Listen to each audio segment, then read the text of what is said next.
15 problem na ta. Find all crew members who have worked on more than 3 long-haul flights defined as flights longer than 5 hours. So, muna sa itong SQL code, select crew ID, contact first name, last name as a crew name, count, distinct F flight ID as a total long, muna siya, kaya muna itong dipangita, di ba? Ang 3 long flight defined as a flight longer than 5 hours. Tapos, sum, time to set, R is estimate duration as total time spent. From flight F, join route schedule RS on F route schedule ID RS route schedule ID join route R on RS route ID R route ID.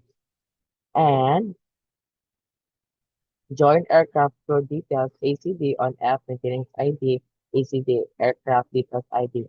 Crew join crew details ID CD on ACD crew details ID, CB, crew details ID, order by crew ID, then having total time spent 18000 and total long of 503. Order by lot. For example. So sa atong create of view, tayo maragyapo na itong buhaton. Copy-paste ang code, then tangan na siya sa taas of create view. Then, muna na siya mga. Okay? Dayon sa itong store procedure, same ra gihapon butang tag millimeter and instead of creating view, creating procedure of creating butang. Then end of delimiter.